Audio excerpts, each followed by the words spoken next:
அப்படி கரெக்டா இருக்கு.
அந்த யாகத்தை அழித்தாராம். அதனால் என்னவர்கள் அந்த பெருக அவர் தஞ்சம் புகுந்திருக்கின்றார். அதனால்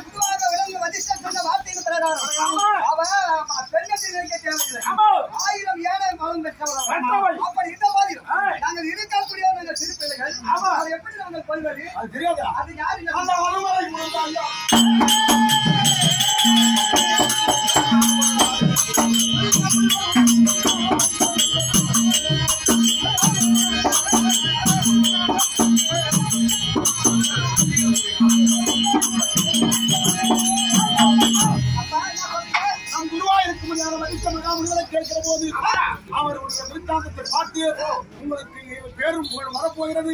அதனால யாரும் பயப்பட வேண்டாம். அவர் சிறு பிள்ளைகளா இருந்தாலும் அவராலேயே அந்த தாடகை வழிவாக என்று அந்த தேவவாக்கியமாக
நாட்டு மக்களுக்காகவும் உலகம் சுபிட்சிருக்காங்க ஒரு யாகத்தை செய்து கொடி அழைத்து வருகிறார்.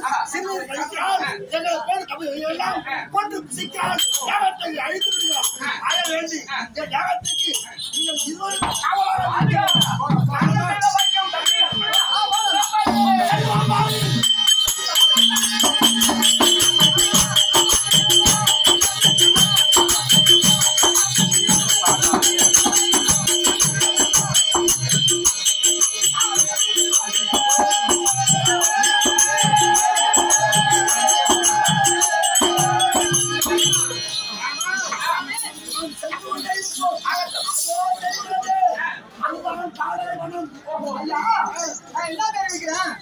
இந்த வனத்திலேயே நீங்கள் தவறு செய்யும் உனக்கு இஷ்டத்தான வழிக்கு நாங்கள் என்ன பதில் தாழ்த்தோம்.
பெற்றவர்.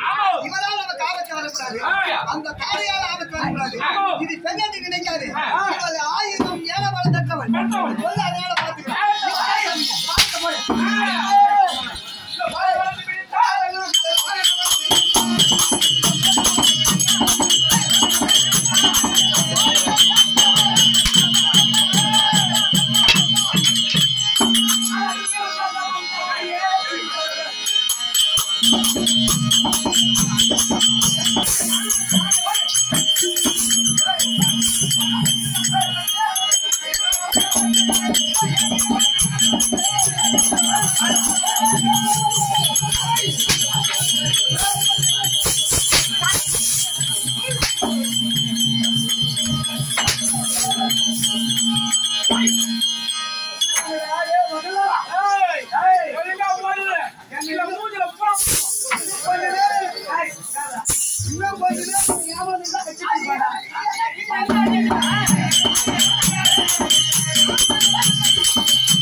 எப்படியா இருந்தாலும் தன்னை கொள்வது நிச்சயமாகி விட்டது. நான் இந்த படரை இந்த பிறகு படம் வரைய வேண்டும் என்றால் வந்தது எம்பெருமான் என்று எனக்கு தெரிந்த விஷயம். நாம் வாழ வேண்டியது இறைவன் செய்த தர்ப்பணம். அதனாலே நான் என்னை கொண்டாலும் இந்த யுகத்திலே என்னுடைய பெயரும் என்னாலும் இந்த பாமர மக்கள் என்னை நினைத்து துதி செய்ய வேண்டும். ஆண்டவன் கிருபையை ஆசீர்வாதம் பெற வேண்டும். இல்ல ஆசைப்படத்தான் ஒருத்தன் ஆசைப்படுவார்.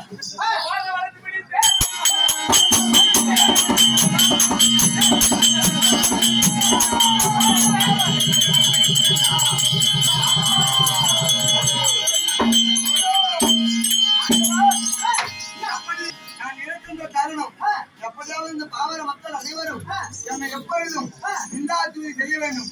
அதற்காக உங்கள் ஆசீர்வாதத்தை எனக்கு அனுபவிக்க வேண்டும். அப்படி ஆகட்டும். எப்படி என்றால் எப்பொழுதும் இந்த உலகத்தின் கண்ணிலே பாமர மக்கள் எப்படி வணங்குகிறார் என்றால் உலகத்தின் கண்ணிலே அழியாத வண்ணமாக வானுலகிலே உலாவிக் கொண்டிருக்கும் வெள்ளி நட்சத்திரமாகப்பட்டது தாடகை அம்மணியாகும்.